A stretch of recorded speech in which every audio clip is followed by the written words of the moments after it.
Hello and welcome to the Outpost Frequencies from the last movie outpost.com, where you can get all of your movie news, reviews, and everything cool about films. It's halfway through October already, the 17th of October, and so it's halfway towards Halloween. It's only another couple of weeks till we'll be discussing all the Halloween and all the lovely movies we've had.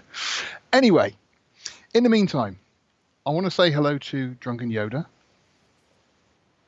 Hello. Drunken Who Yoda is- is eating right now because he got up a little late. So I'm not getting on camera until I finish scarfing down this very cheap piece of pizza shingle. So yes, you've got me in the meantime until food has been consumed. So this week, though, we are talking about the big new movie that's out. Is Halloween Kills. I think we're going to be having some different viewpoints on that from the both of us, which should be interesting. But let's start off with the DC fandom that's been going on. DC have had their big, I want to say Comic-Con, I suppose they call it, over in America, because nothing exciting ever happens in the UK. But they have been teasing and showing bits and pieces from the new projects they've got coming up. So I think we'll finish with the big one of Batman, but let's talk about them in kind of reverse order as I see them. So the first one is Peacemaker. Has now had a full trailer for the TV series of Peacemaker. Peacemaker, you may know, was from James Gunn's The Suicide Squad, out just recently. What have you? You're still trying to stuff your face. Oh, shut up. What did, whilst in between chews, what did you make of the trailer for Peacemaker? You know, you would pick the only one I haven't watched.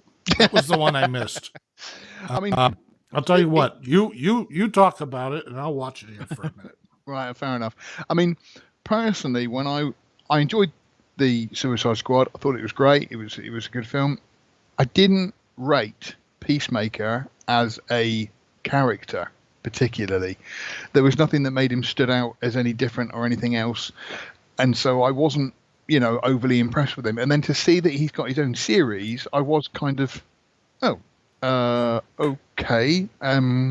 Obviously, James Gunn and John Cena have got time on their hands, so they've gone off and shot this. The trailer looked okay. Again, But before I watch this, I just got to ask: is this a minute and a half of China's dick in John Cena's mouth? I just want to make sure what I'm getting into here. that it's literally only about 20 seconds. Okay. No,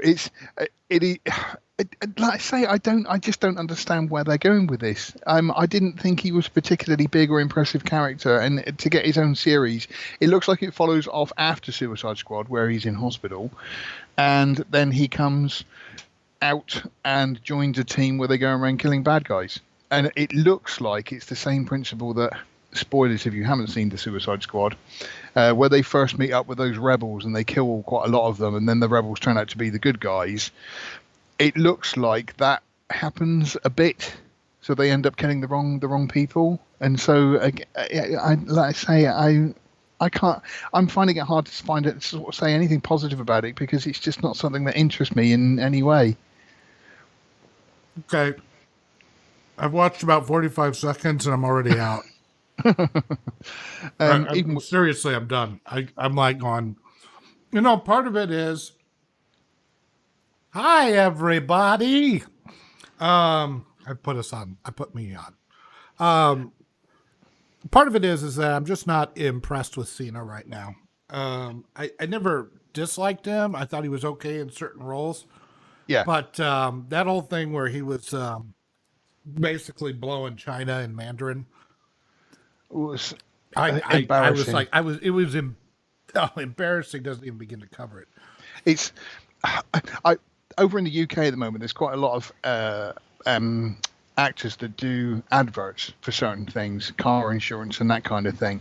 I watched a Michael Winner film the other day, and the last thoughts I have of Michael Winner was selling car insurance, and it kind of always just breaks my heart a little bit to see an A-list celebrity selling loaves of bread. They've had Stallone doing loaves of bread over here, and it's horrible to see. But seeing John Cena apologize to China was just. I don't care about the guys getting their paychecks. Get your paycheck. You would believe how many A-list guys that would never do a commercial. We'll never see Stallone do a commercial in America. It'll never happen. It doesn't happen. Tom Cruise, all these guys, they don't do commercials in America. They do them all over Japan. Yeah, yeah. They do them overseas. I don't know why that is. Something about their image in America or something. But I mean, all of that really. I mean, it just doesn't bother me. You want to go hawk something and make a few extra bucks because you need a new yacht? Fine, I don't care. But sucking China's dick the way Cena did was just, and I'm gonna be that vulgar about it because that's how vulgar I saw it. That's what it was. Complete and utter pandering. It was. I mean, like I say, obviously China is a huge box office, for Hollywood, and for him to do what he did, like you say, I understand if they want to do adverts and they want to sell loaves of bread and they want a new yacht. That's one thing, but to do that so publicly, and I suppose ultimately be the fall guy for the company, because it's kind of the company's obviously made you do that. I don't think John did that on his own bat, but to be the fall guy for it was. Yeah, you're supposed to be a new Hollywood tough guy. Could you look more emasculated than that?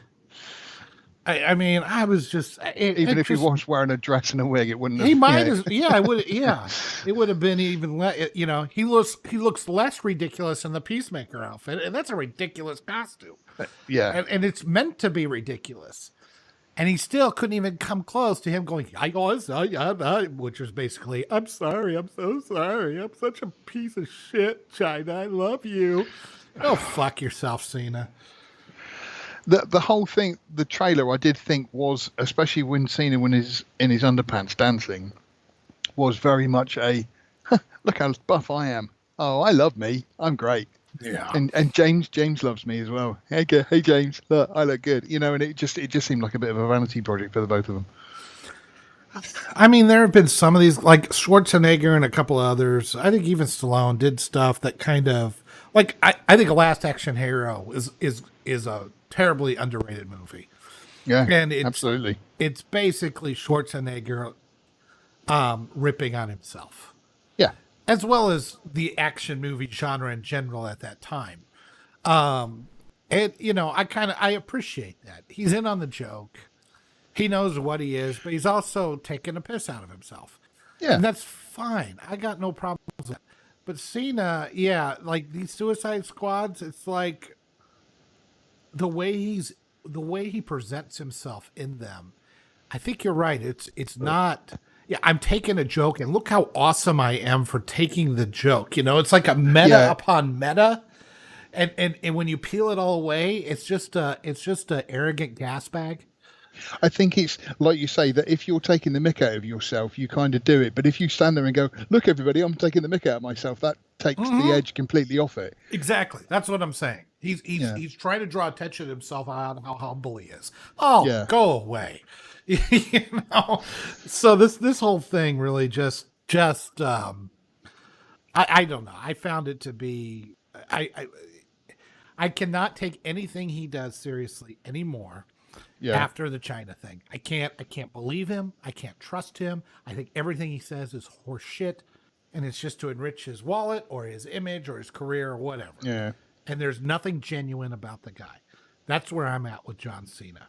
It's kind of a shame, really, because the image he did have beforehand, obviously when he was a wrestler, was he did quite a lot of work for the Make-A-Wish Foundation, and he was there for the kids and all that kind of stuff, and that's the impression I got of him. I'm sure he still does all that, and I'm glad that he does that. That's there's nothing wrong with that. It's good stuff. It'll help people if he's doing good stuff. He's doing good stuff. I'll call out that he does good stuff when he does it. Yeah, but now, when he does the good stuff, it's like, like when you ever seen those movies or some TV show or something when the camera's off, the guy's like, okay, where are these fucking kids I got to deal with? As soon as the camera comes on, Krusty the Clown. These kids. Yeah, Krusty the Clown. Exactly. As soon as the camera's off, he could give two shits about these kids, and it's all about his image. Yeah. That's what I think of him. I think he's a complete phony piece of shit. It's a shame because I think he had quite a decent career. I did watch his new comedy, which Vacation Friends, I think it was called, and I can't remember who else was in it. It was quite amusing, and he was quite good in it. And as I watched it, I did think to myself, he is kind of becoming that new comic Arnie, comic Dwight Johnson take on it. Hey, even The Rock Johnson was smart enough to say after Tooth Fairy, I gotta stop doing this shit. Yeah, yeah, exactly. To be fair, I think the Rock is a lot more. What's the word? Likeable, switched on. Genuine. Well, but I think he's just much more switched on as a business person as well. Again, he's somebody who took the mick out of himself. I know he used to do the sort of rock and sock connection, didn't he, in the wrestling, which was just utterly ridiculous. But he went with it and played himself. And I love the fact that in, what was it, Get Shorty, where he plays the gay bounce, or the gay...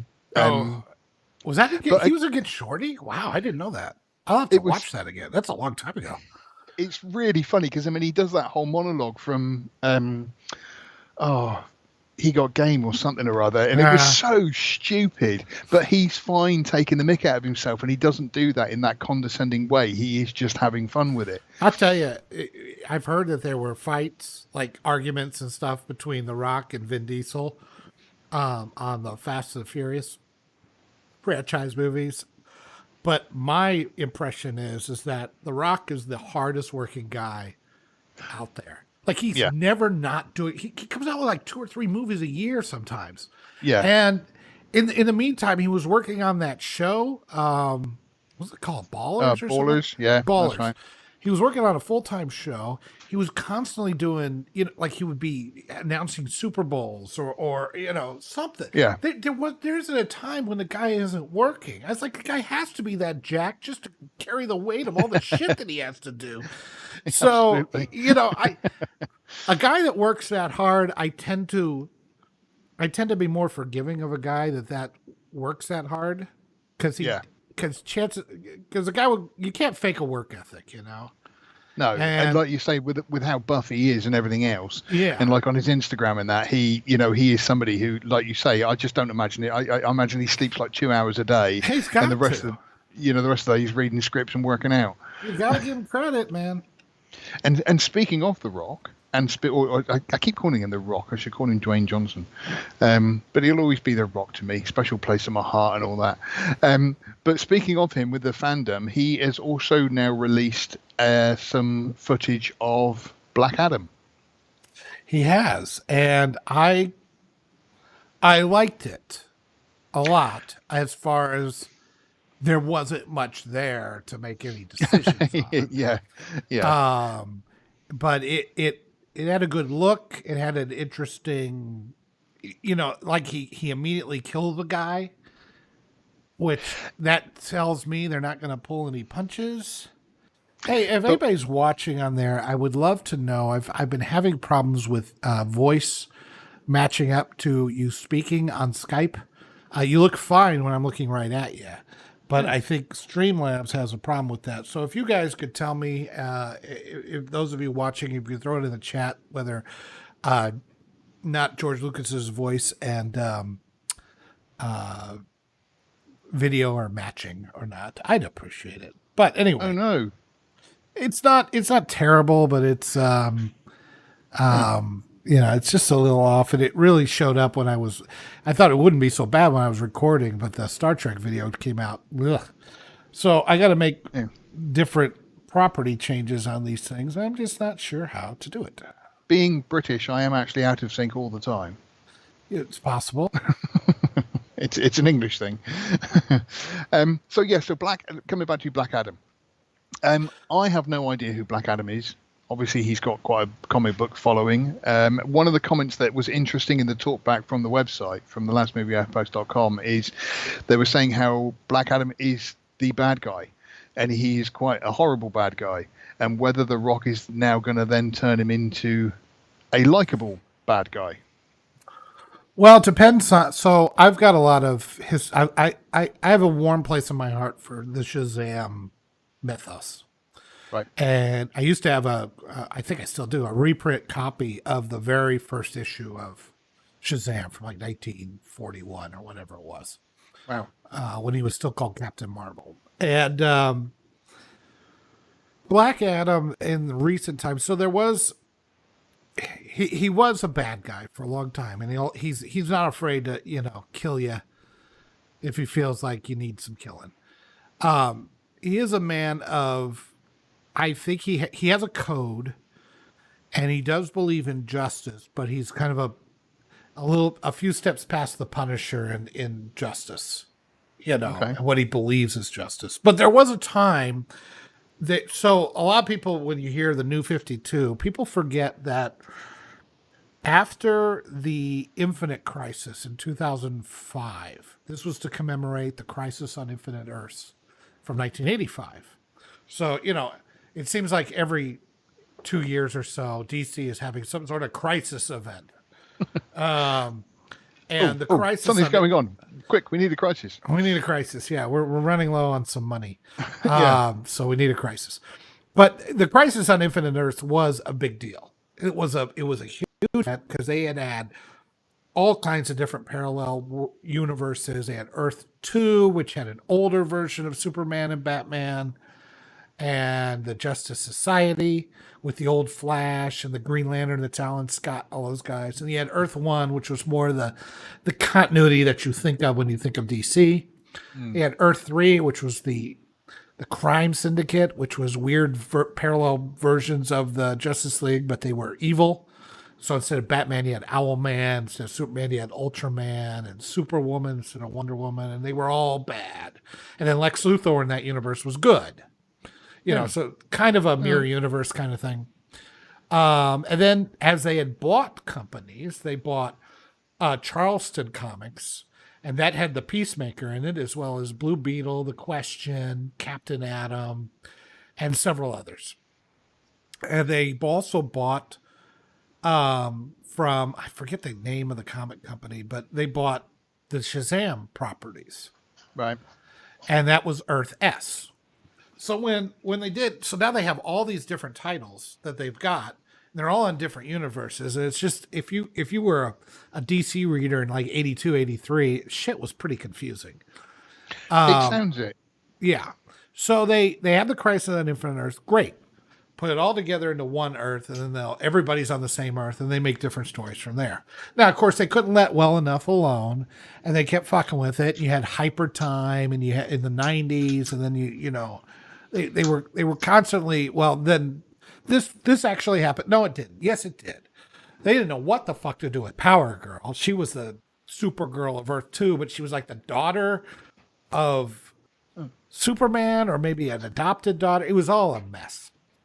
So we get to 2005. We're 20 years after the original Crisis. They decided to do an Infinite Crisis, and they kind of pick up where that one left off, and put together. I think I fixed your stuff.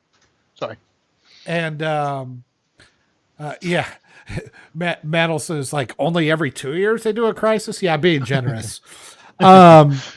But then they finally get to this Infinite Crisis, and it's also a pretty good story where they bring back like the Earth 2 Superman. Now, the Earth 2 Superman is considered like the guy who started in 1939. Right. And they kind of shoved him into Earth 2 kind of quietly somewhere in the 50s. And then the Earth 1 Superman, who we've been reading all this time, turned out to be a somewhat different one who was just, now instead of landing in Smallville in the early 1900s, he landed in the 1930s, right? Which means the one that landed in the 1900s and started his career in 1939 would have been much older by now. Well, that guy they didn't want to kill in 85, so they kind of stuck him in a pocket dimension. I'm really getting into the weeds here. I'm sorry, guys. I do have a really complicated. I know. I do have a point.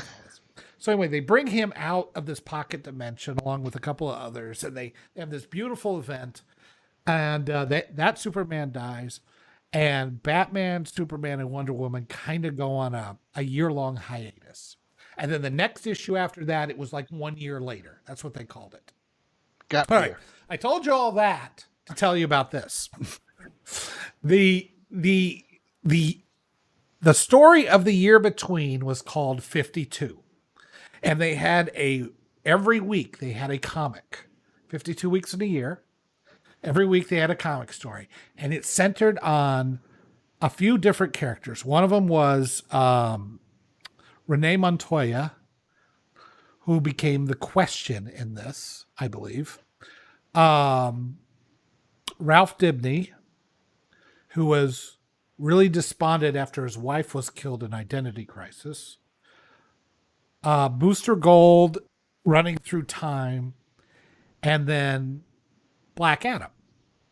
And Black Adam had ended up somewhere in Egypt or Kondak, which is somewhere near Egypt, I think. And he found this woman, and she had found something that made her ISIS. Now, do you remember the ISIS show back in the 70s? You probably didn't get it there, but they had a Shazam ISIS Power Hour. And those of just Gen Xers who grew up with that, remember Shazam running around in his RV, Billy Batson and some old guy running around in an RV. I'm sure there's nothing kinky going on there. And it was kind of like the Incredible Hulk. They went from town to town to town, solving people's problems. Shazam would come out every so often, and just like the Hulk would come out every so often, and then they would have some meaningful lesson learned at the end. And then they also had Isis, and Isis was this woman who she put on this amulet. She'd say, "Almighty Isis," and she would get kind of similar powers to Shazam, but she could also talk to animals and that kind of stuff. Well, anyway, they brought her into this 52 comic, and Black Adam fell in love with her. And then she had a brother, and he bestowed the powers on her. And then, I don't know how much you remember or how much you know about the Shazam comics, but there is this weird talking tiger in the Shazam comics called Talking Tawny. And so they had their own version. It was a crocodile. Right. And he was nice, but he was sweet and he was shy. And they worked their way through this until you find out one day that the crocodile was not sweet and shy. He ate the brother. He killed Isis, and Black Adam went fucking nuts. And he basically created his own country during all this. And he was trying to be benevolent. He was trying to be nice. And once that happened, he had said, fuck that shit. And he became the worst dictator ever by the end of this whole 52 line. So, getting back to your question, is Black Adam good or bad? Well, it depends on whether he's in love or yes. as with all men, I think. As with all men, try to be nice for the girl. Yeah. So that was a whole big story. I apologize. I really went into some weeds there, but I think I honestly think DC was at its best between 85 and 2005, or maybe 2011. Once they went to New 52. And everything since then has been crap, garbage, terrible, awful. Go fuck yourselves, Warner Brothers. I have never read any of the comic books. The first introduction I had of Shazam was the movie with what's his name? Chuck. Yeah. Levi. Yeah. Zachary Levi. That's right. Yeah, and I've never been a big reader. And so I've always just enjoyed the movies when they come out. I know this is going to be a controversial thing to say, but the whole thing with Iron Man 3 and the Mandolin I thought was brilliant. But I understand why the comic book fans got really angry at it. But for somebody who has never read the comic books, I thought it was a brilliant twist. I have read the comic books. I have read the Mandarin, and I still thought it was brilliant. Oh. It didn't bother me. I thought the Mandarin was kind of hokey. Now, what they did with him in Shang-Chi, I think was the best you could have done with him. Yeah. I kind of liked Shang-Chi. It isn't awesome. Oh, no, hang on. I haven't seen Shang-Chi yet, so let's not go too spoilery. Oh, I'm sorry. The Mandarin is an orange. I forget everything else. That's all. It's an orange. Oh, right. That explains quite a lot. Right. Okay. So let's bypass that then. And so then we've YouTube talking oranges. They brought those into the MCU. Yeah, that's right. Yeah, with the faces on. Yeah, that's the Mandarin. No nose. And then the other clips that we had was, now, funny enough, when I tried to play the Aquaman and the Lost Kingdom clip, it didn't have any sound for me, and then I didn't go looking for it, so I didn't actually see much. But it only seemed to be a featurette as far as I saw. No, it was just a featurette. Aquaman is so hokey anyway. I'm not really certain on whether or not. I'm just not excited about it. I'll be honest with you. I'm going to say this because he's come up on Twitter a few times. Warner Brothers posted a picture of Amber Heard in costume on set. The comments. Did she have Johnny Depp behind her with a black eye? Well, funny enough, somebody posted a picture of her in makeup, getting all bruised up, and sort of said there she is getting ready for the Johnny Depp trial, and it was a brilliant comedy. I'm here. She's losing that trial. I don't know. With it, though, I mean, I've always tried to stay away from the politics of what people get up to in their own lives and everything else, but obviously that became very public. I think from the fact that Johnny Depp completely had his career ruined by this whole situation, and he got fired quite publicly from Fantastic Beasts, to then have Amber Heard just carry on as if nothing had happened, a lot of the comments we're saying about Aquaman is they're just going to boycott it, just not going to go and see it. I don't know what the truth is. I mean, I don't. That's the situation. I mean, I heard the tape, and it sounds like she was basically admitting that she was lying about it, or that she was hitting him.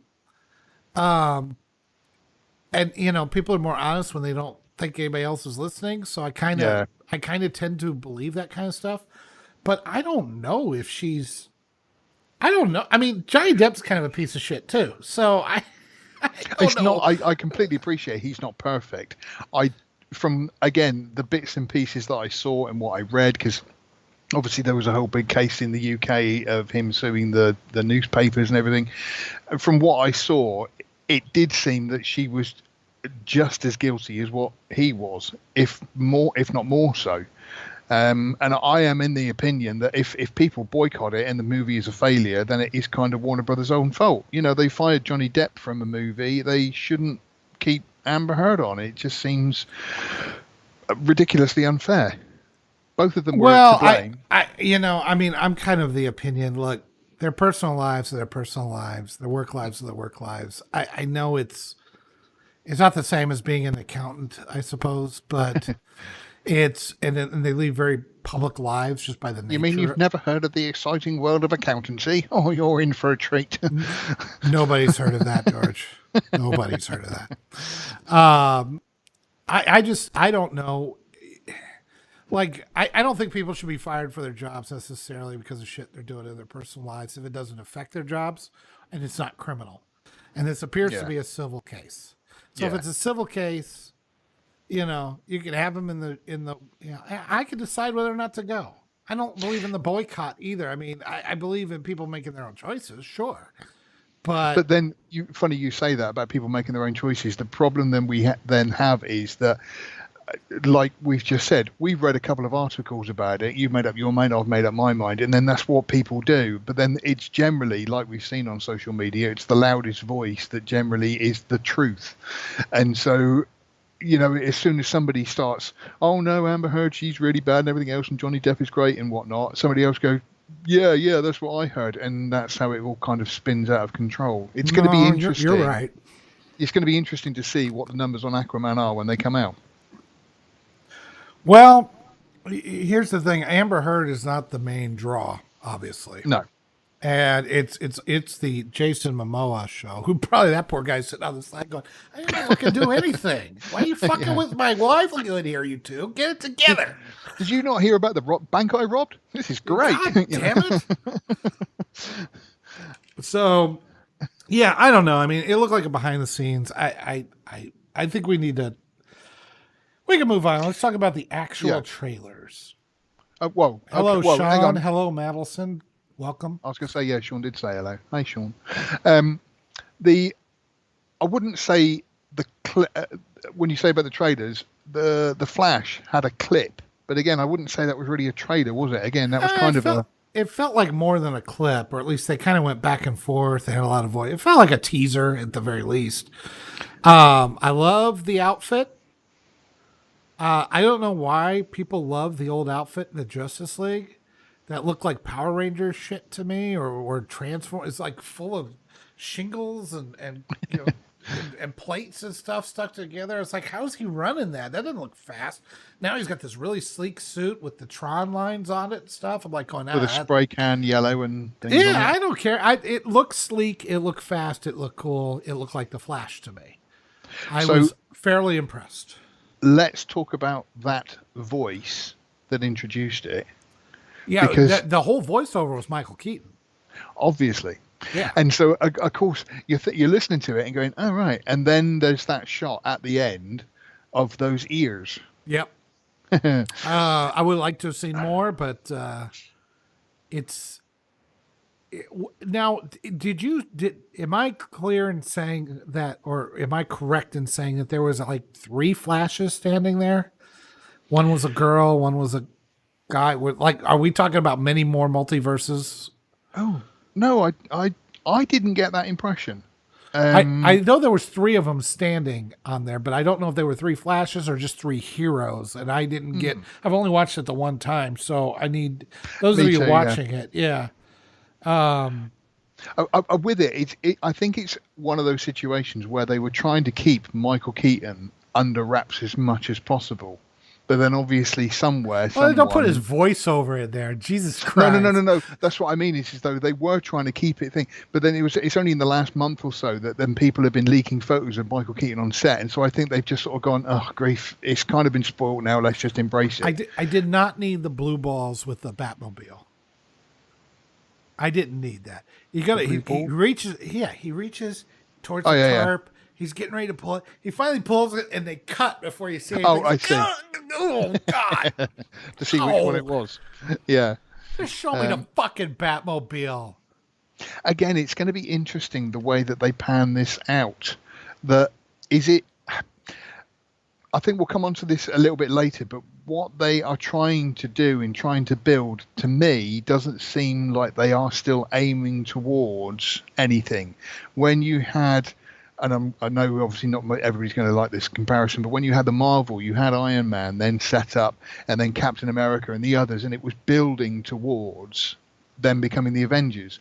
From what I've seen of these trailers, I don't get any impression that DC are still aiming towards something. They're just kind of putting these movies out there. Only if these movies start doing really well. Madison says it was Supergirl to his right. Was that not the Supergirl from the show, is it?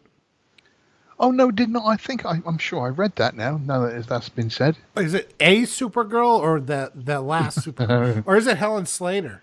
She's in her 60s. She'd still look good in the skirt, right?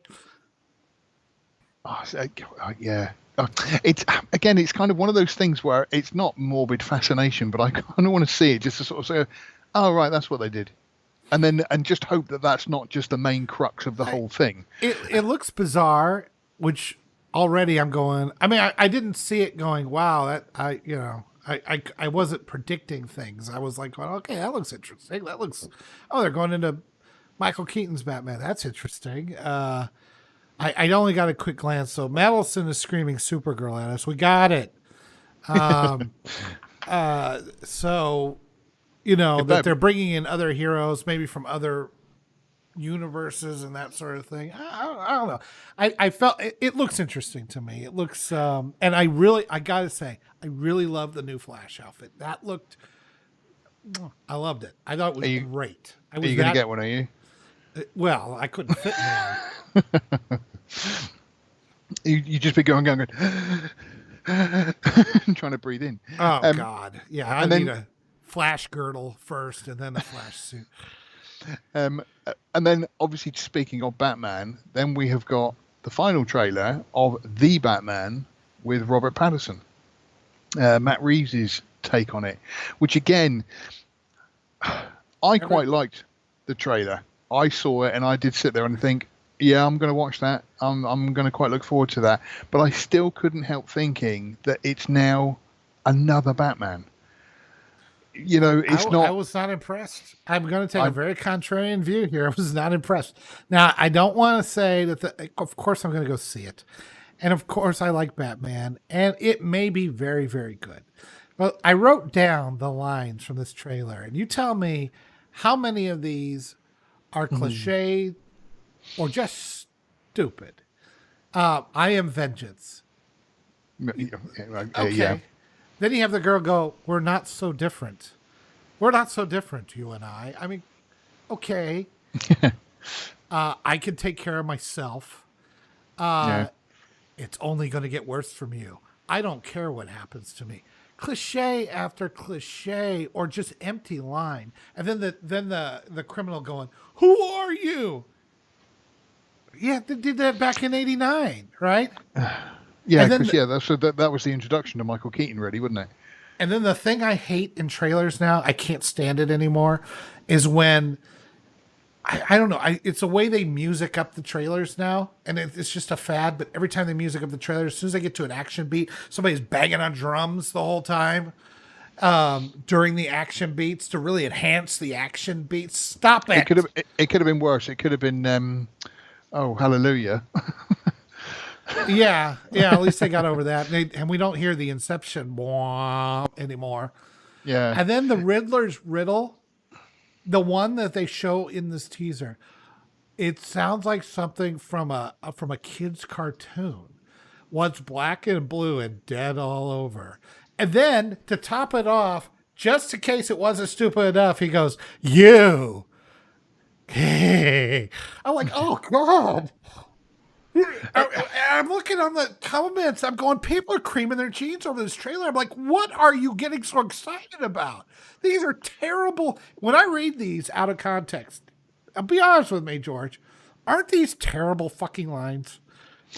I didn't get that at all. I mean, now you say them in the way When that I you say them. that, if you can't say them out of context and they sound that bad, and not just one line, all of them sound either like cliches or stupid. But again, they've got to get people excited about the thingy. So having those classic lines coming up are going to get the fans going, "Oh, no, you said that line." What else is Batman? Batman what doesn't else have is a Batman chance supposed to to get say? old. Batman has been going almost. He's almost like Bond at this point. He started in '89. Yeah. He went through '97, right? And then they had forgetting Adam West. Well, okay, that was what. But still, he's been going for 66. Let's say in the movies as a serious property. Let's start in '89. Go to '97, right? What was not serious about the Adam West movie? Anyway, there's a case to be made that, except for Dark Knight, it may be the best Batman movie. It set out to do something specific, and it accomplished it perfectly. It did it, yeah. That's right, yeah. Nobody will ever get tired of watching Adam West run around with a big bowling ball candle going, "Some days you just can't get rid of a bomb." So then you got a mere 8 years, which Bond has had hiatuses almost that long. Mm-hmm. And then you get Batman Begins, right? Mm-hmm. And that goes through 2012, the Nolan trilogy. Mm-hmm. And then 4 years later, we get Batfleck.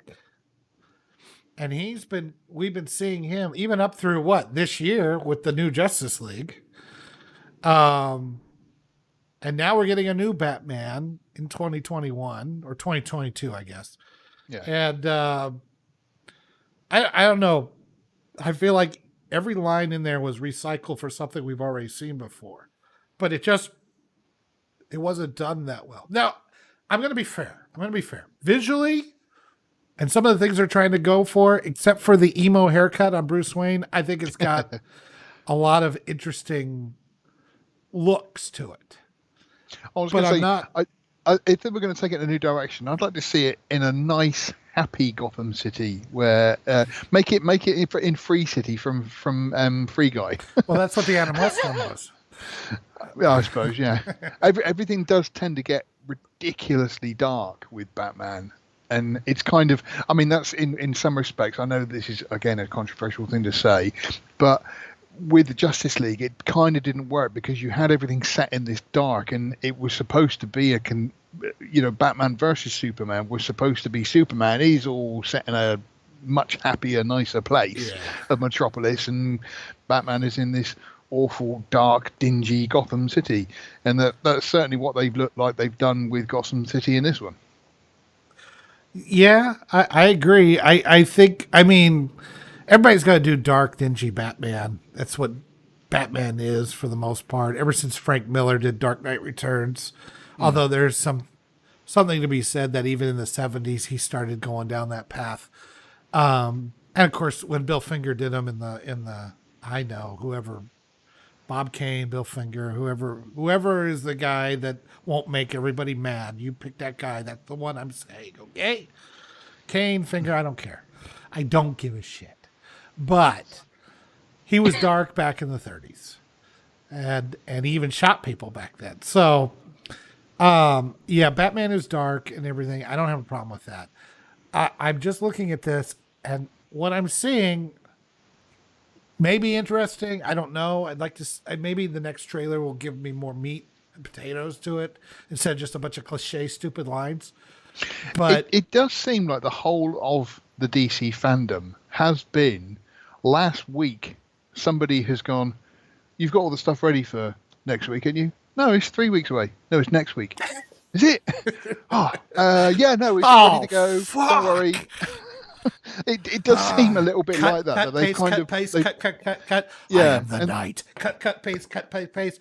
We're not so You'd have different, thought you that they and would I. have had Cut, paste, more full trailers for bits and pieces. You know, it seems like Batman is the only kind of, like you say, The Flash was kind of a trailer, but it seems like Batman is the only trailer that they've actually had a proper full trailer for, whereas everything else is kind of featurettes and kind of, we're nearly done, we're just waiting for the graphics to render, and then we have got a trailer for you. You know, Yeah. and it's kind of, How's the red drink? We can't get any video cards. Have you seen the shipping these times? I can't get shit done. I got a 1050 Ti trying to render this fucker in 4K. So again, it's going to be interesting to see what they do with all of these movies and whether the new Patterson is then going to go into some kind of Justice League and how it's all going to work out. What do you think of the bat? The look? I honestly feel like it's a teenager playing dress up. I really do. Yeah. I don't know why this annoys me so much, but I don't like the way he blacks up his eyes. I think they're doing that. When he gets at home and he takes it off, he must look like a panda. I think they were smart enough to actually. I think at one point there was a shot where he actually still had the black on his eyes. So like it's like in the Really Keaton emo, one, like in the full Keaton emo. one. There's in the Batman Returns, the one with the penguin. There's one where like they show the shot, he has the black eyes, and then they switch to Catwoman, they switch back to him, and the black is gone from his eyes just as he's about ready to take it off. And it's so obvious, you know.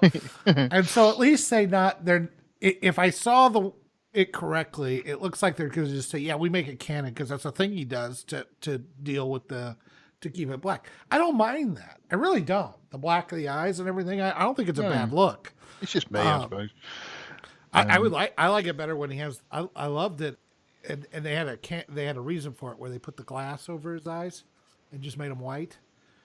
And they did that in Dark Knight because it was like the sonar cell phone bullshit magic thing. Yeah. But I thought that was a good look, especially if it was just white. I kind of like that look, but they never do that. They always black the eyes and show his eyes. Again, Whatever. It's going to be interesting to see what happens with DC and the way they're going to try and, I don't want to say compete with Marvel, but obviously there is that whole DC Marvel thing. And, you know, Marvel did make a success out of Endgame, and whether they now have an Endgame in sight of their own that they want to do and are building towards. Madison is asking that there was a lot of clown face hoodlum guys in it. Joker's acolytes, the hangers on from what happened to Phoenix's and Joker's, he started a cult. So if this is taking place now, which I kind of got the feeling that it was in the present day, although I could be wrong about that. Of course, yeah. I was going to say, yeah, Joker was set. Like in the 70s. Yeah, that's right, yeah. So he'd be like, he'd be Really old. Really old, yeah. He would laugh and cough. Yeah.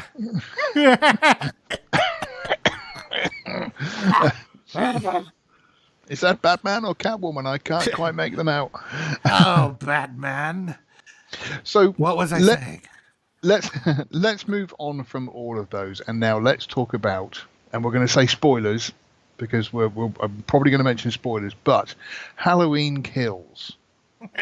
Now, okay, before you get started, I just want to go on. say I think the title Halloween Kills, it turns out to be like a double entendre. When a comedian gets up and he makes everybody laugh and he does a great set, they say he killed. He kills, yeah.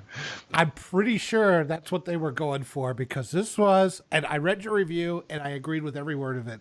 It was the funniest fucking thing I've ever seen. Like I say, I went into it with very low expectations. Loved the first film, absolute classic. The second one carried it on, but was completely unnecessary. The third one went was the crazy. Third one. This was the third one. This isn't the third one. This is the third one. No, it's not. As I said to you, I'm gonna call up the details on this. This is not the third one. This is the 12th. No. We're talking Halloween about canon movie. here, okay? None of that's canon anymore. This is the third movie in a trilogy or quadrilogy that they're doing that started in 78, then started up again in 2018. I don't know what the bullshit you're talking about. No, that's all what if stories or something. I don't know. So basically, the whole Season of the Witch, the third one, obviously completely went off on its own little direction and just sort of, we're going to call it Halloween, but Michael Myers, didn't really work for me. Let's go with head melting pumpkin mass. That's a lot more fun. It's a much more fun way to kill children. But then at least they killed children in it. You gotta love that. But then there was Halloween 4, which was Return of Michael Myers, and then Halloween 5, The Revenge of Michael Myers. And then actually Halloween, The Curse of Michael Myers. Yeah, so it turns out that Michael was killing all these people for good reasons, if I recall. He was doing it to save the world. He was like a hero. I'm like, wow. I don't think I've seen any of them. I think I may have seen the fourth one, but the others I gave up. So what you're saying is now that actually, like the whole Star Trek reboot by the wonderful J.J. Abrams, love him, fantastic work. But you're saying it goes Halloween 2, and then split universe. It then goes to. Nope. you're just completely denying the other ones exist. No, actually, according to them, they are denying all the other ones exist. It was Halloween, and then Halloween 2018. Now, see, again, I saw 2018, but I couldn't tell you a thing about it. All I remember about it is I remember the fact that Michael had basically been stood still for 20 years in this prison yard and yet managed to maintain complete muscle mass and not become a flat blob. Well, we found out the reason for that, but we'll get into that. Yeah. There was a kill in the toilet, which I laughed at, and there was a fire at the end. Well, there was a line in there. So in Halloween 2 in 1980, blah, blah, blah. 81. Was it 81? Okay. Yeah. Halloween 2 picks up right after the first Halloween, where Jamie Lee Curtis spends most of it in the hospital doing nothing but wearing a bad wig. And everybody else is getting murdered. And then they find out that she was Michael's sister. And that's why he's in the school. I can't remember why, but he's in elementary school for some reason, and the kids have done little crayon drawings. One of them says "sister." He's got a knife in there, sister.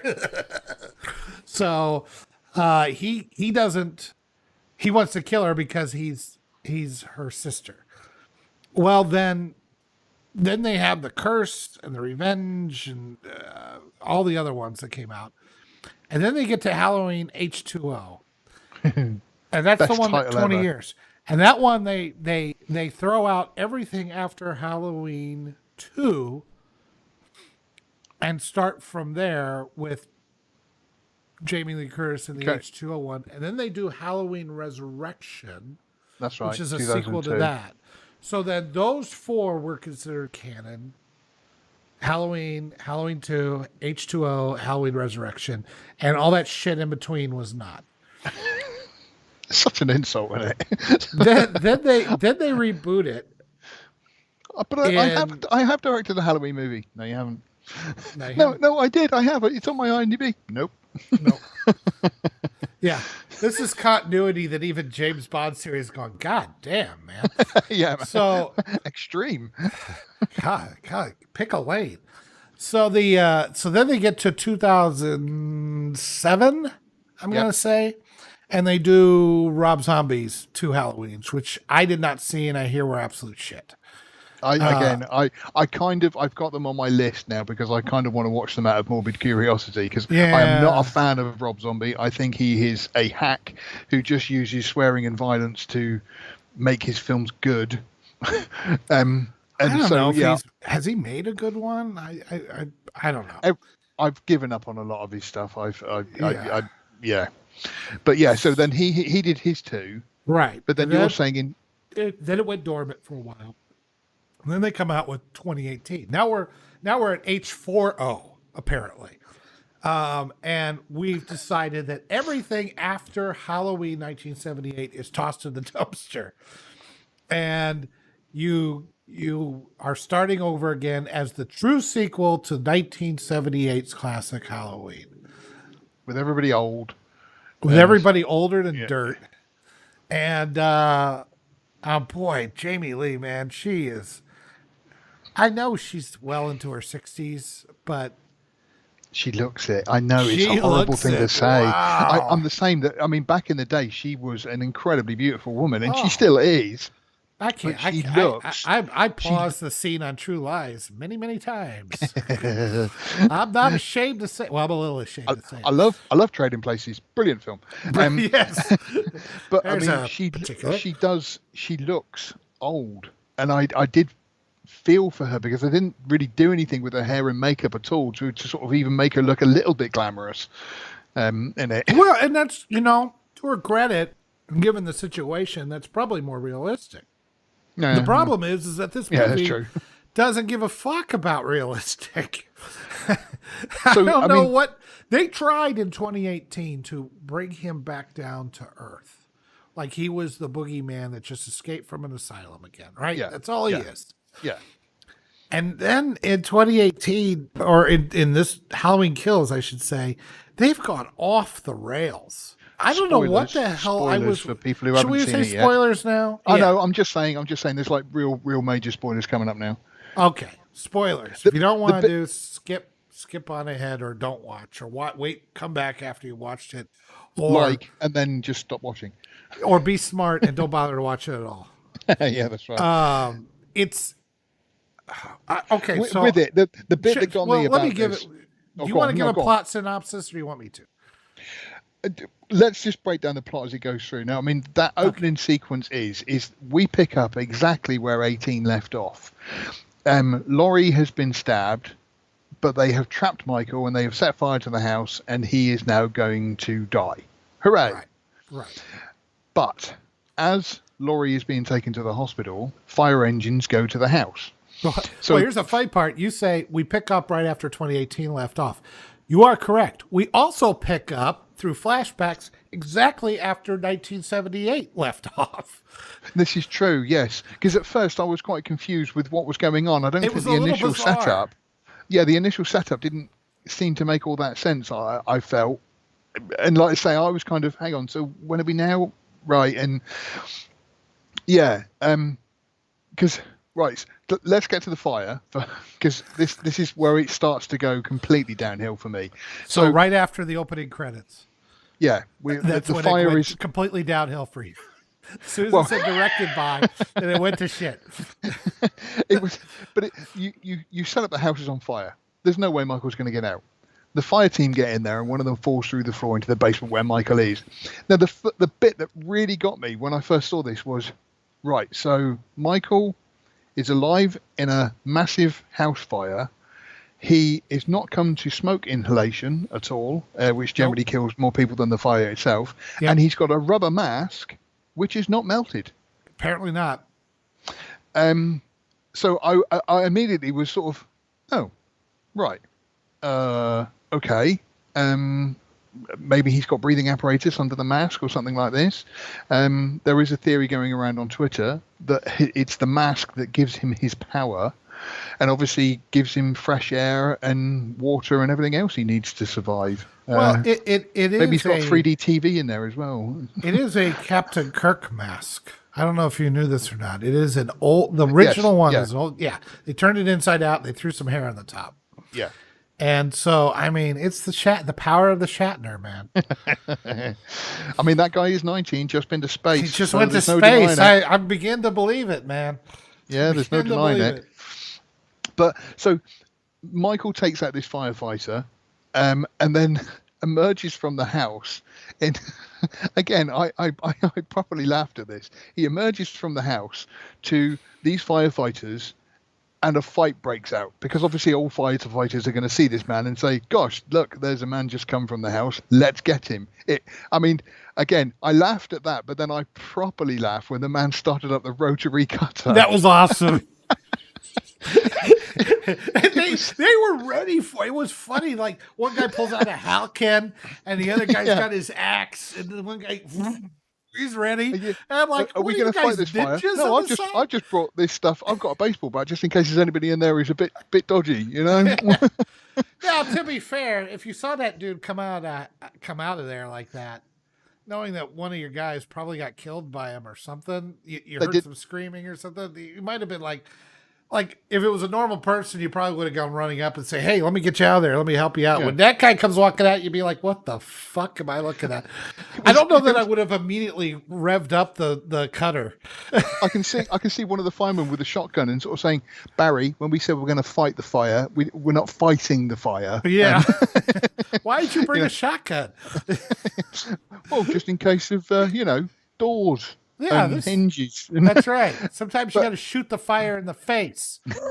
Yeah, that's right. And it was, like I say, I properly laughed because it was so ludicrous, and the way the whole fight scene was done just reminded me of the old days of the Jackie Chan films, where there's 20 guys around them, but they only attack one at a time. So everybody gets a chance to be killed. Hooray! And so from there on in, I thought to myself, right, okay, so Michael is obviously now some kind of superhuman entity, whatever you want to call him. He can't be killed. And immediately my brain went, this is never going to stop. They've got another one coming out 2022, I think it is, and these movies are never going to stop now. It's supposed to be a trilogy, so hopefully it'll stop after that one. Not for the fan base they've got on Twitter and social media. People love Michael, and because of that, as long as bums go on seats, they will keep churning them out. You know what the sad part is? I don't think they've made a good one since the first one. John Carpenter said he had no interest in making a sequel. He just didn't see anywhere for a sequel to go that you could do it properly. And I think he was correct. I think that history has borne that out. After 40 years, they still can't make a fucking good one.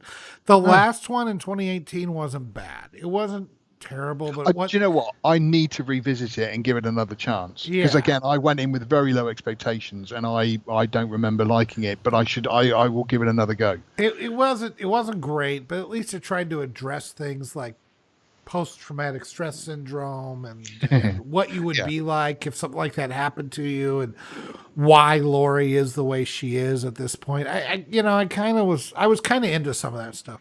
This one just said, the boogeyman's back, and he's got special powers. Yeah, the boogeyman's back, and he's pissed off. Yeah. They go. He kills all. I don't know the exact order here. Okay, but he kills all the firefighters, like you said. Yeah. Then they do a flashback with the cop. That's right. Yeah.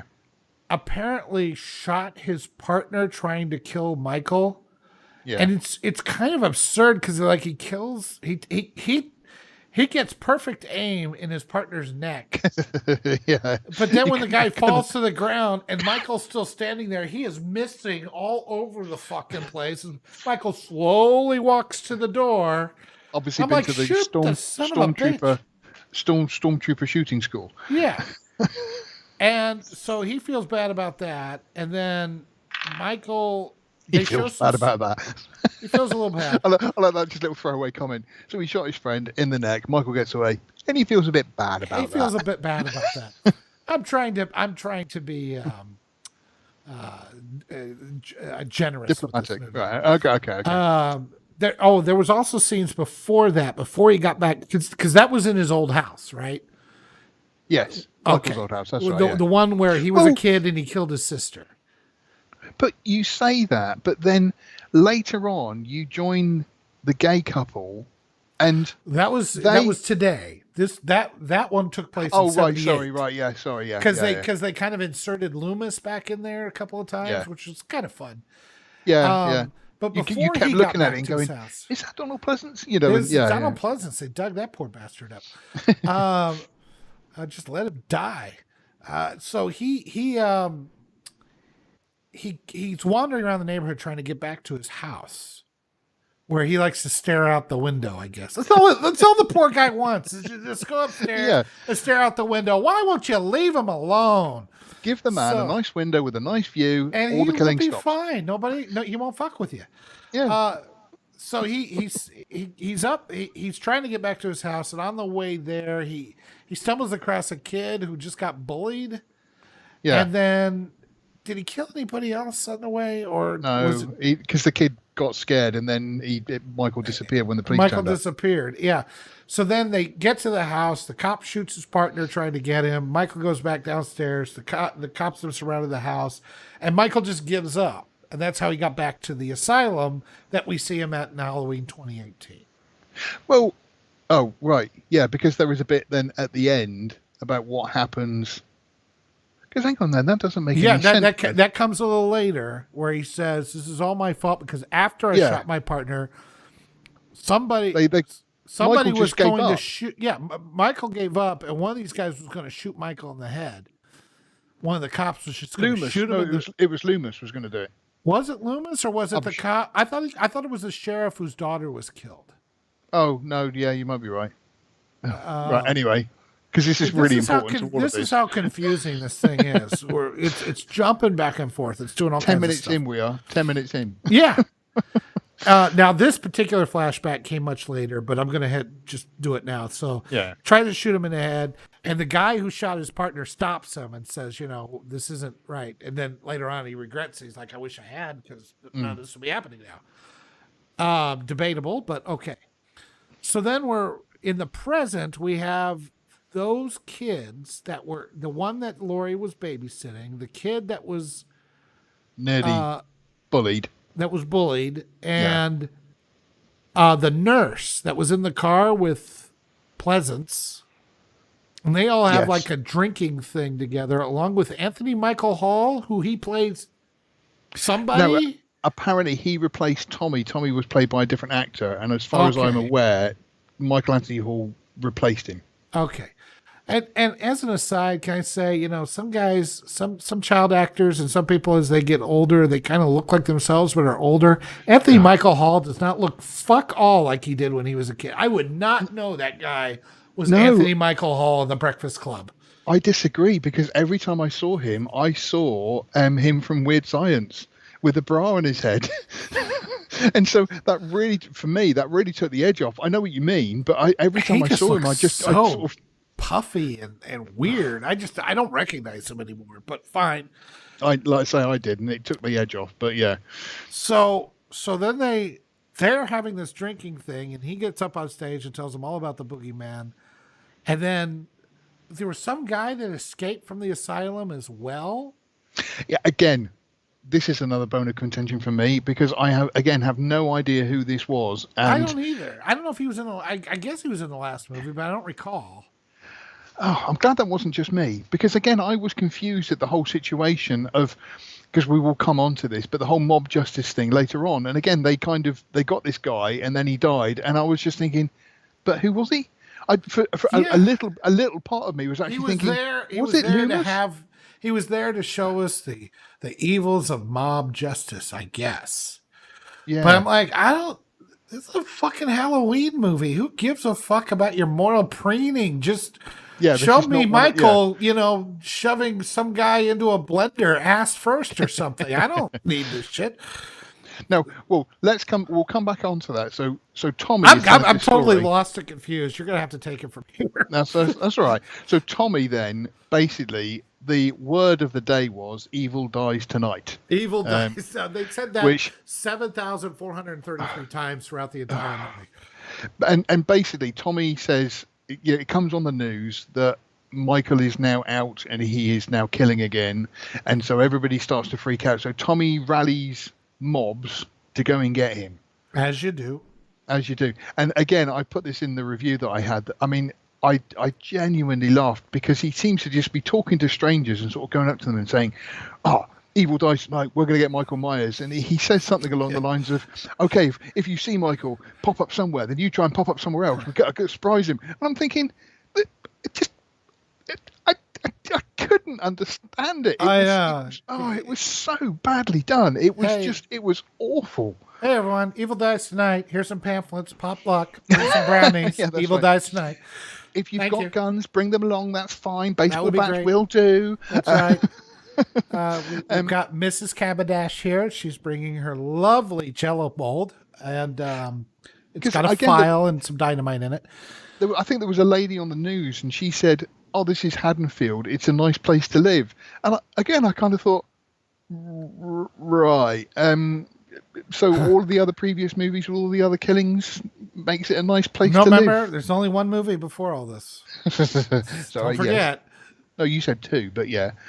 No. Well, you said this is the third one. 2018 would be the second one. Oh, okay. But again, and it was these silly throwaway lines that just, like I say, I was cringing at him going around, like I say, handing out pamphlets and sort of like, yeah, we're having a mass killing tonight. If you'd like to come along, everybody's invited. Bring the kids. It's going to be lots of Halloween fun for everyone. So he. The other guy that escaped, who I'm thinking is harmless. Yes. Mostly just scared. And he tries to steal this couple's car. And then. Again, perfectly timed and written in the script that he decides to try and steal that car. Yeah. When they're at the bar and then they. Anthony Michael Hall goes and tries to beat the shit out of the car. Then the car takes off and then wrecks immediately. And then they go and he's not there. And everybody thinks it's Michael. Yeah. And we find out that it wasn't. It was just a scared guy trying to get out of there. Then everybody is screaming. Oh God, what happened? Everybody was screaming for blood at the hospital. Like this mob ended up at the hospital, right? And Michael, meanwhile, is doing his thing. I want to discuss the killing opposite Michael's house, first of all, because Michael then, from his house... Oh, was that the old couple with the drone? The old couple, yeah. And again, that was weird. Again, I kind of get the fact that Michael is out to kill everybody. Yep, that's fine. That's what Michael does. But he sort of takes out the old lady, but then brutally stabs the old man, but then leaves her. The knives. Did you see that? He was trying. It's like he throws the old man on the counter. The lady is laying there just bleeding out. She's too weak. He throws the old man on the counter. The old man's already dead. And he's taking knives off there. He's like, shunk. Nope. Shunk. And just wanders off. And again, that's the one. That's it. That's the one. He was literally trying out different knives to see which one was more awesome. I was like, what am I watching here? So again, none of this made any sense, and I was thinking this is ridiculous. So we now end up, guys. Let me tell you, if it seems like we're all disjointed trying to tell this movie, that's because this movie is all disjointed and nearly impossible to follow. We end up at the hospital. Laurie's there because she's been stabbed in the previous one, so she's been sewn up and she's okay. We've got Judy Greer, who plays Laurie's daughter, and then the granddaughter, who the actress I don't know, but they're kind of all there. And then Laurie thinks, well, no, for the first act, I think I said in the review, the first act, Laurie is just laying on a bed and not doing anything at all. Right. Had surgery, and that's about it. Yeah. But then they find out, obviously, that Michael hasn't died, but then Judy Greer decides not to tell her mother about that because of obvious reasons. She's a bit stressed at the moment, just had surgery, don't want to stress her out too much. And then this is where the whole mob thing comes up. So again, what happens now in the hospital with the mob and Tommy? I don't know. Tommy gets them all riled up. That's when the Evil Dies Tonight really starts ramping up. If you didn't hear it enough before, if you weren't sure that the first 3,000 times you heard it before, you get to hear it a lot now. Yeah. And they start, and then so they're all riled up. Everybody's screaming, "Evil dies tonight!" Blah blah blah. There's dead bodies keep wheeling in, as I recall. Sorry, just to mention that. That's another thing that got me about this movie was I've never had kids, but I know in American movies they have like a room where they put the children so the family can go and look at the child when it's been born. Hooray, that's lovely. There's my child. I love the fact that the morgue puts bodies out everywhere with a window that you can look at. By the morgue. I'm pretty sure that ain't a thing.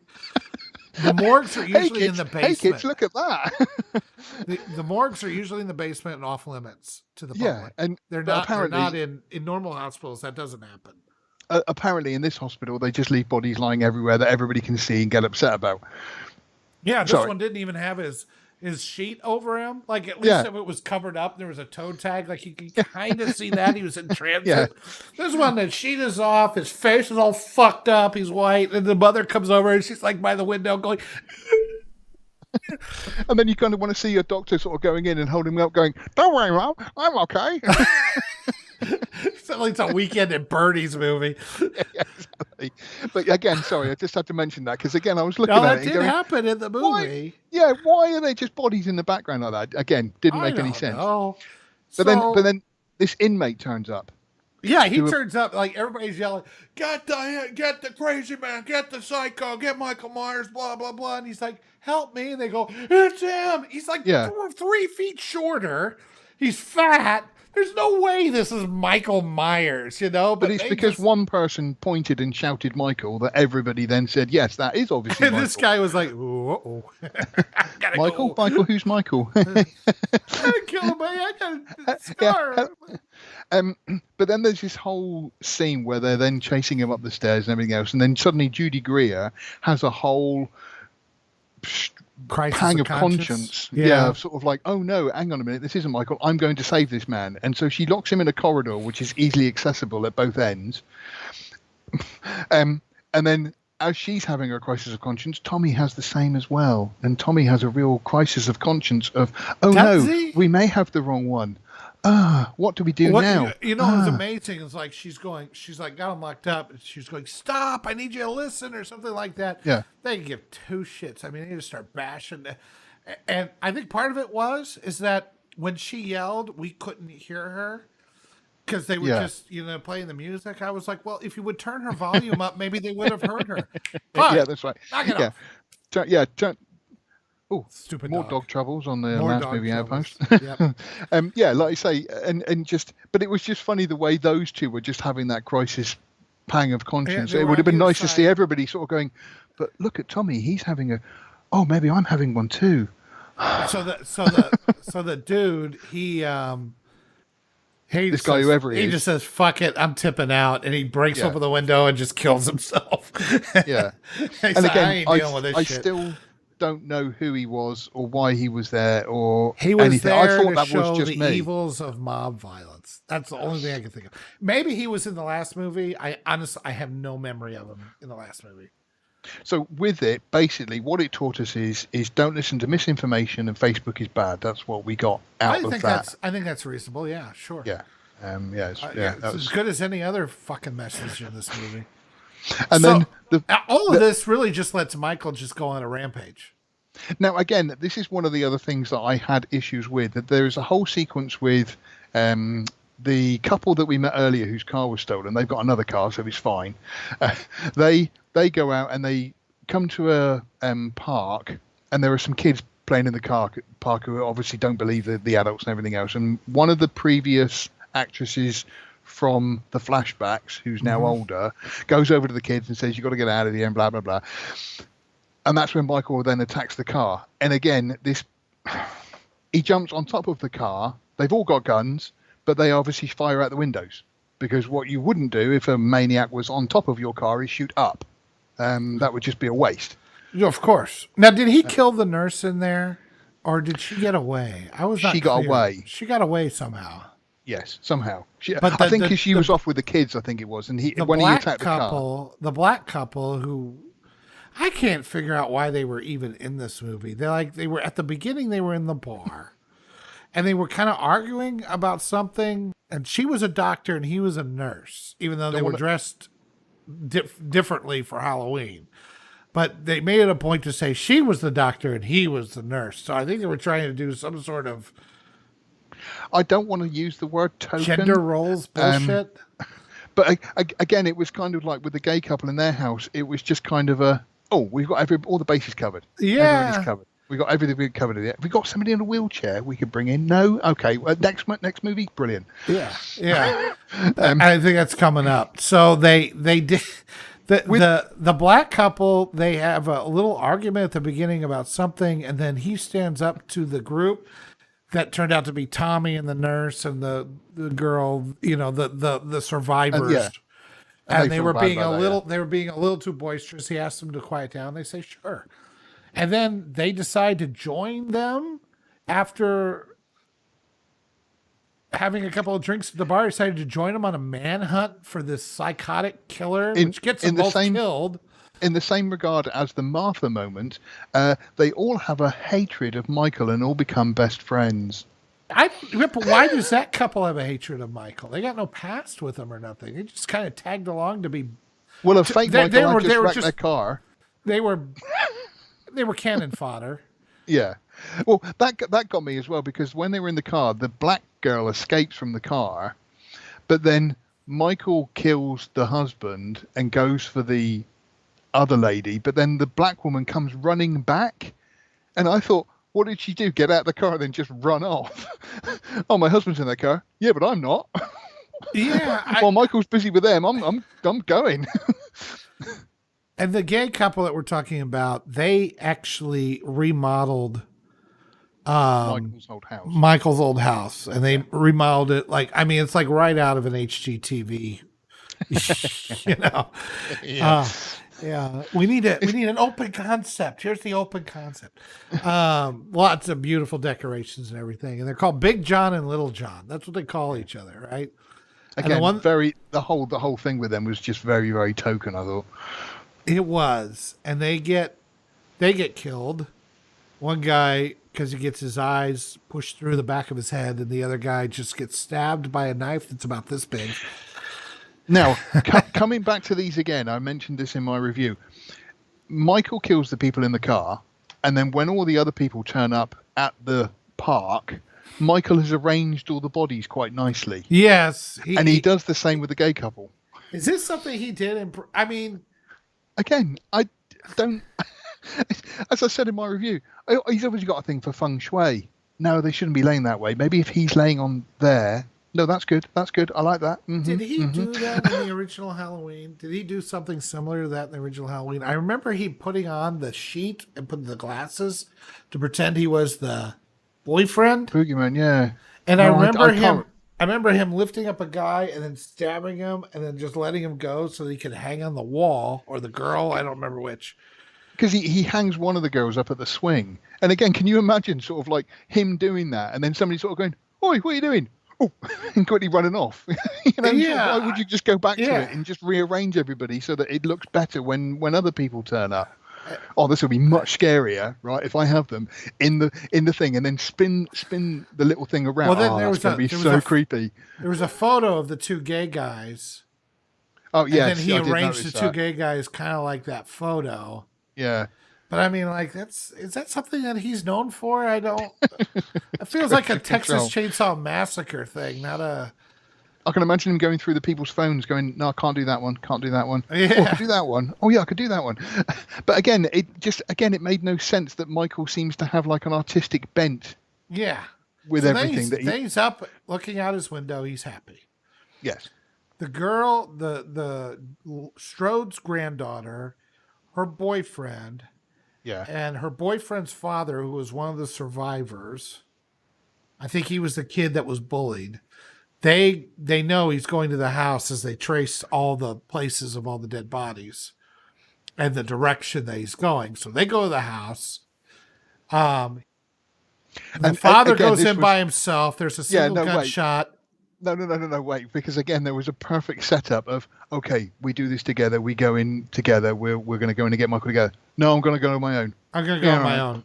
Yeah, so you can hear the single gunshot, and then the two kids go in there immediately, and the son sees, I don't know how he did it so quickly, the son sees his father, like in the attic, the drop stairs. Yeah. He's got him all stuffed up in there. He's dripping blood. I'm like, going, how do you get him up there so quick? And then that kid gets killed brutally by smashing his head up and down the steps and all that kind of stuff. Also, just to mention, all three of them had guns and all three of them missed. All three of them couldn't even get a shot off. It was pretty pathetic. No, I think some shots went off, but I mean, again, like I say, there's a one point where the girl literally had a clear shot of Michael and manages to miss him. Yeah. And then he got the girl, and then Judy Greer, Laurie Strode's daughter, shows up out of nowhere with a pitchfork. Yes. Did I miss something there? No. I think Jamie Lee Curtis in the third act does give her empowering speech about how evil dies tonight and other stuff. But she didn't give any specifics about where evil might be at that moment, right? Take a left on 3rd, go down 15 blocks, turn right at the Wendy's. You'll find evil there. Make him die tonight, okay? I think I'm sure there was a throwaway line somewhere where Judy Greer says, or she finds out that her daughter is gone there, or something, back to Michael's house. I honestly don't remember. If it was there, I'm sorry. I apologize. Yeah. But I don't remember that in there at all. But then she gets Michael to chase her around the corner, and you're thinking, right, there's obviously other people that are there, so why aren't they all just outside of the house? Why has she got to run away? She led him to a trap. I didn't have too much of a problem with that part of it. No. You know what I did have a problem with it? She pulls off the mask. If you're going to go through the trouble of pulling off his mask, show us what the fuck he looks like. Yeah, or don't bother to pull off the goddamn mask. But they didn't show what he looked like at all. I was like, you got to keep it ambiguous. Okay, if you want to keep it ambiguous, just leave the fucking mask on. Don't. More blue balls, dude. Maybe they didn't want to hurt an actor's career by making him Michael Myers.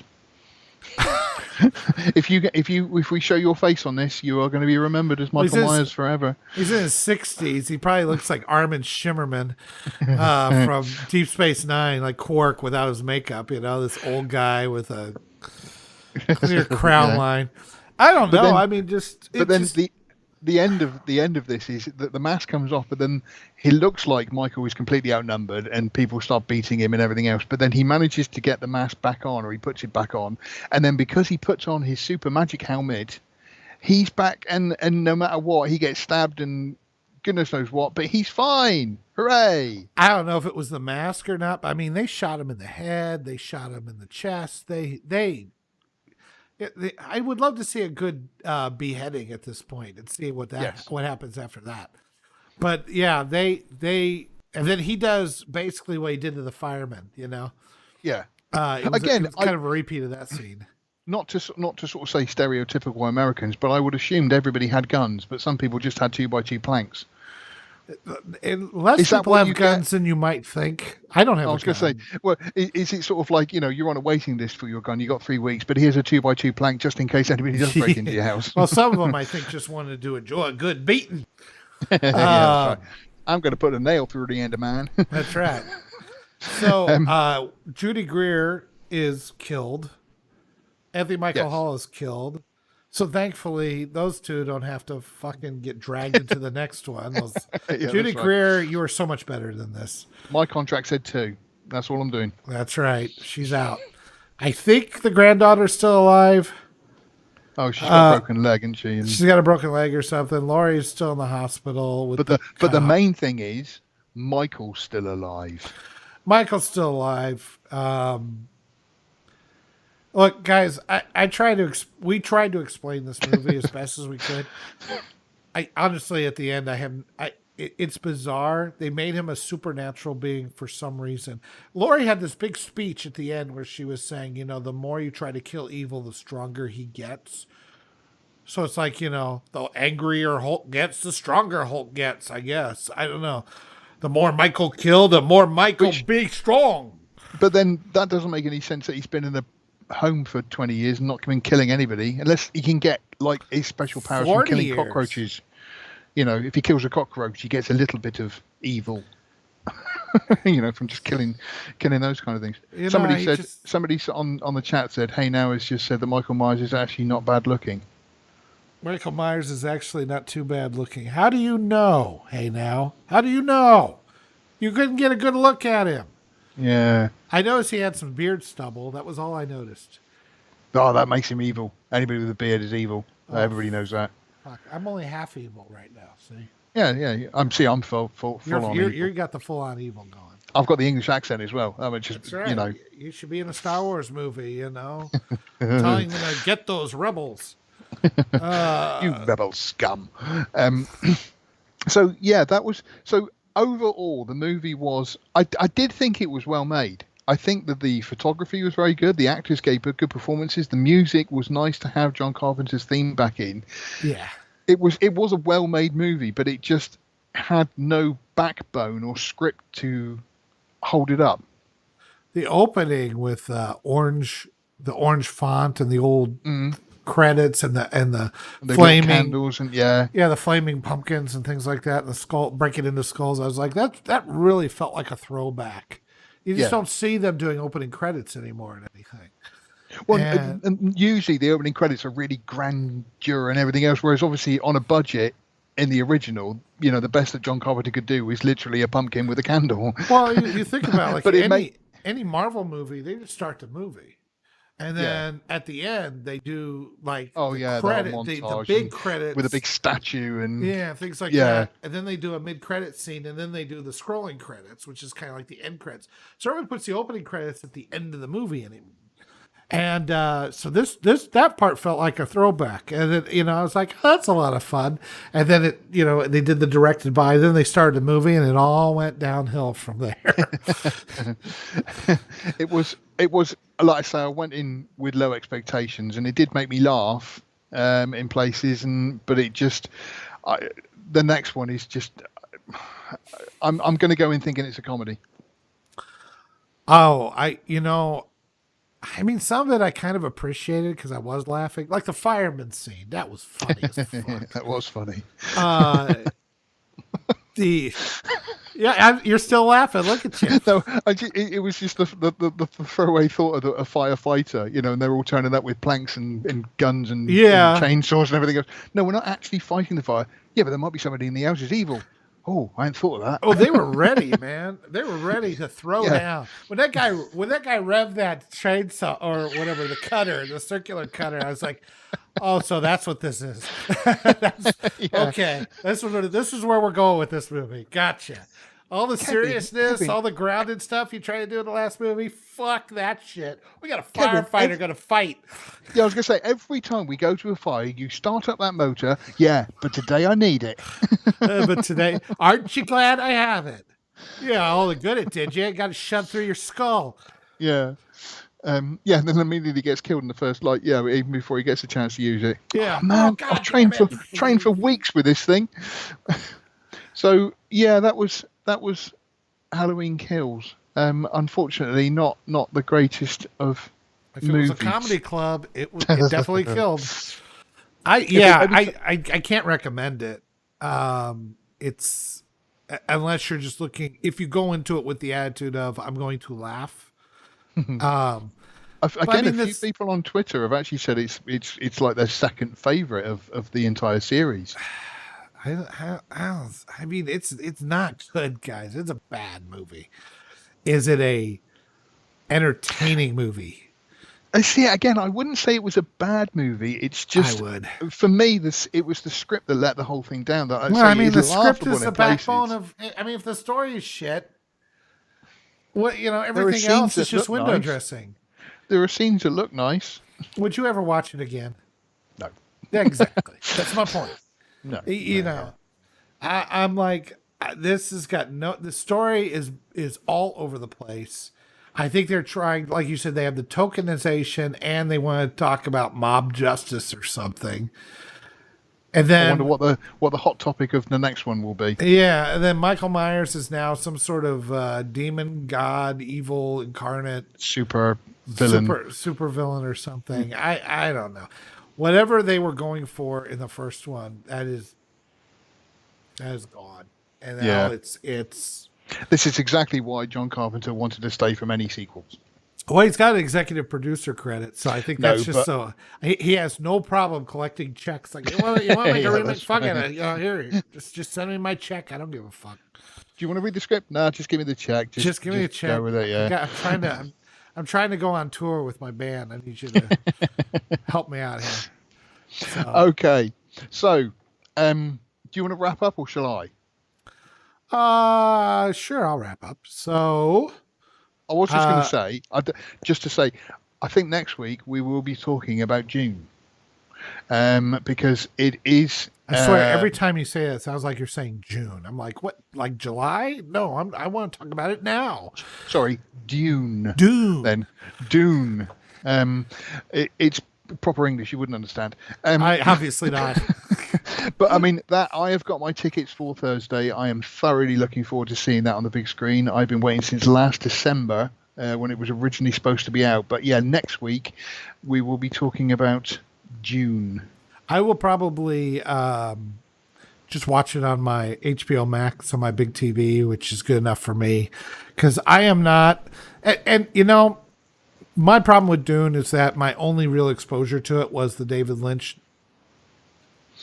Crazy, you know. I mean, it's just that opaque, and it really kind of soured my interest on it. Even though, you know, when I first saw like the trailers and stuff, you know, it's like, oh, sci-fi, spaceships. That's all I need to see. And then you watch this, and you're like, what the fuck am I watching? So, I've never really, you know, because I hear everybody talk about the novelization, the original novels, I should say, Herbert's novels, and how great they are and everything else. So, I want to give this a good college try, but I'm just not really interested in working my way to the theater for it. I mean, my take on it is I've seen Dune a lot. I own digital copies of it, hard copies of it, and I've seen the extended cuts and everything else. I've never read the books, but the story is fantastic. It's really, really well done. And the only thing, apart from Sting, that lets down the original is the technology of the time. And so that's what I am looking forward to, is seeing Dune as it should have been made, you know, with the new technology. Yeah, I have a lot of faith in Villeneuve to do it correctly and to make an engaging story out of it. So I'm looking forward to looking forward to it more as a Denis Villeneuve Than a John Herbert. Than just a big sci-fi epic even. Okay. Or as a Dune movie. Because I like what he does. So we'll see. Excellent. We'll be talking about that next week. Now you can wrap up. Can I wrap up? You sure? It's okay. Now, how many Halloween movies are there? 12. There are 3. There are 4 lights. All right. Thank you very much for watching, everybody. I can't believe we got through that monstrosity. Sane, anyway. So, remember, we are www.lastmovieoutpost.com. You can find us there. You can find also all our social places like Facebook / Last Movie Outpost, Instagram. I think it's also / Movie Outpost. There's a link there. Dog, I'm very angry at you right now. You just turned off my TV. It's a clever dog. Have a go at it. He pulled the cord out, and suddenly I couldn't see you on the screen anymore. Where was it? Oh, I'm at Drunken Yoda 1. You can also reach us at Movie Outpost, and you are at NotGeorgeLucas 1 on Twitter. Right. Yep. And we also have our community tab running on YouTube, so you will see we will be putting a lot of stuff there. And please like, share, subscribe, of course. Share out all these videos. Hit that notification bell. And definitely, I mean, the more you like and the more you share, the more we can get the YouTube algorithm to start featuring us a little bit more. I know George has done some really great stuff out there. We're both working hard trying to put up some good stuff, and we'd like to get more of an audience. So please, anything you can do, the like button, that's a pretty easy thing. Just do it. It tells YouTube, hey, people like this. And even if you didn't like it, lie. Say you did. So I have to like it. That's right. You do. I did. I have. That's what we don't pay you for. Anything else from you, sir? No. Like I say, have a good week. I shall try and get a podcast up this week. I've got a new computer turning up, hopefully tomorrow, which should solve my microphone problems. I'm very excited about this too. As I should be. Just to say, my graphics card at the moment is rated about 400th in the world, and the graphics card I'm getting is rated about 13th. That's right. So it's going to be quite a leap, but hopefully it's going to. I've had issues with my microphone on the laptop I've got at the moment, so hopefully it's going to rectify that, so I can get a nice podcast done for Tuesday or Wednesday this week as well. He's got a huge gadget motor for this one. I'll tell you what, can't stop talking about it. So. This has been fun. We will, we will be back next week. And as always, you can contact us by email at contactus@lastmovieoutpost.com. If you have any news or if you want to share any nice little tidbits, if you're a behind-the-scenes kind of guy that might have a nice little thing to give us an exclusive, we'd love to hear about it. Anything else, George? Nope, that's me done. All right, then. We will see you guys next week.